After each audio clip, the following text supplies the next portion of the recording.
नमस्कार, मैं डॉक्टर सत्या त्रिवेदी और आज हम चर्चा करेंगे कॉन्स्टिपेशन यानी कब्ज के बारे में, क्योंकि कब्ज आज की आम समस्या हो गई है। ज़्यादातर लोगों को कब्ज की समस्या है, जिसकी वजह से पूरा दिन उनका खराब हो जाता है। इसके अलावा उनकी सेहत ठीक नहीं रहती है, क्योंकि जब कब्ज होती है तो बहुत सारी बीमारियां साथ में आती है। कब्ज लगभग हर समस्या की जड़ है, चाहे गैस हो, एसिडिटी हो, लीवर की प्रॉब्लम हो, और भी सारी समस्या धीरे धीरे जन्म लेने लगती हैं। अगर आप कब्ज से ग्रसित हैं तो कब्ज को दूर करना बहुत आवश्यक है।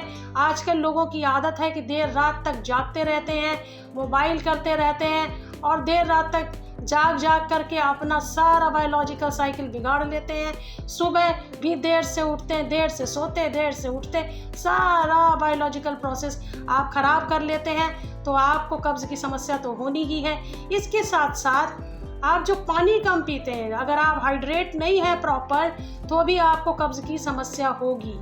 अगर आप एक्सरसाइज नहीं करते हैं, टहलते नहीं हैं, तो भी कब्ज की समस्या होगी। बहुत ज़रूरी है अपने जीवन में प्रतिदिन 1 घंटा अपने शरीर को देना। ये शरीर आपका मंदिर है, इसी के अंदर आपकी जो आत्मा रहती है वो तो इसी के अंदर रहती है। जो भगवान है, ईश्वर है, इसके अंदर है। तो ये जो आपका मंदिर है, इस मंदिर को संभाल के रखने की जिम्मेदारी, सही रखने की जिम्मेदारी आपकी है। कब्ज की जब समस्या होती है तो क्या क्या हमें ऐसे उपाय करने चाहिए जिससे कि हम कब्ज से दूर रह सकें। तो सबसे पहले हम इस बात का ध्यान रखेंगे कि जो भी हम खाना खाते हैं वो हमारा खुजले से युक्त हो, यानी कि जिसमें फाइबर खूब मात्रा में हो।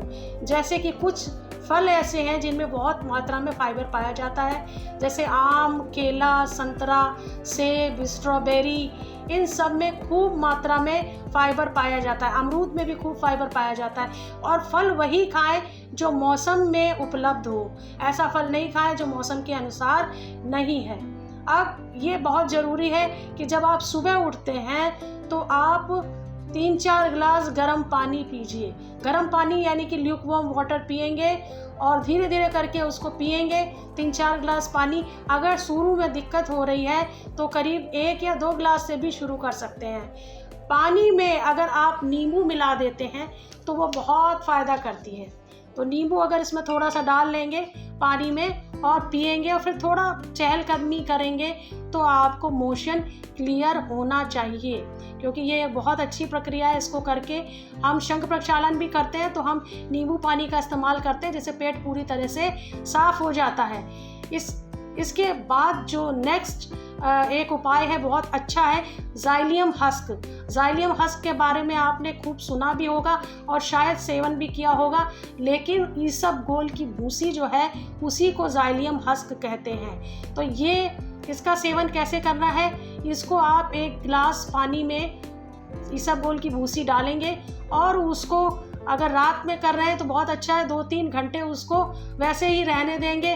2-3 घंटे में वो प्रॉपर तरीके से पानी अब्जॉर्ब कर लेगी और फिर इसको जब खाएंगे तो बहुत फ़ायदा करेगा। कुछ लोग इसकी फंकी लेते हैं, यानी इसको फाँक लेते हैं और फिर ऊपर से पानी पीते हैं, वो उतना प्रभावशाली नहीं होता है। इसी तरह से जो ग्रीन टी होती है वो भी डाइजेशन के लिए बहुत अच्छी होती है और कब्ज़ के लिए भी, और आपके गैस बन रही हो उसके लिए भी, एसिडिटी के लिए भी ये ग्रीन टी बहुत फ़ायदा करती है। आपको नोज़िया की समस्या हो रही है उसमें भी ग्रीन टी बहुत फ़ायदा करती है। तो ग्रीन टी को भी अपनी दैनिक जीवन में शामिल कीजिए। इसके अलावा आप हमेशा चलते फिरते रहें, वॉक करते रहें। आप एक जगह बैठ कर जो काम करते हैं थोड़े थोड़े ब्रेक्स लेते रहें, बीच बीच में उठें, थोड़ी चहलकदमी करें। ये बहुत ज़रूरी है कि आप निरंतर जो है चलते रहें। और निरंतर चलते रहने का मतलब ये नहीं है कि हर समय चलते रहना है। कोशिश करनी है कि बैठने के जो काम होते हैं वो बैठ के कर रहे हैं आप, ठीक है, लेकिन बीच में अगर आप उठ करके, चाहे वो स्टूडेंट हो चाहे वो ऑफिस में काम करते हो, थोड़ा सा हाथ पैर चला लेंगे। मैंने कुर्सी के भी बहुत सारे व्यायाम ऐसे बनाए हैं जो आपको आगे की वीडियोस में मैं ज़रूर बताऊंगी कि कुर्सी पे बैठे बैठे भी कैसे कुछ व्यायाम किए जा सकते हैं और अपने बॉडी को चुस्त दुरुस्त रखा जा सकता है। वो वीडियोस भी मैं आपके लिए ज़रूर बनाऊंगी। और इस तरह से जब आप बराबर एक्टिव रहते हैं, सक्रिय रहते हैं, तो भी आपको कॉन्स्टिपेशन की समस्या नहीं होती है, आप बच सकते हैं। अच्छा, बायोकेमिक कॉम्बिनेशन नंबर 4 नोट कर लीजिएगा। बायोकेमिक कॉम्बिनेशन नंबर 4 होम्योपैथी की दुकान पर मिल जाएगा। ये भी बहुत फ़ायदा करता है। 4-4 गोली आप खाइए, देखिए आपको बहुत फ़ायदा होगा। तो ये थी कॉन्स्टिपेशन से बचने के लिए कुछ उपाय।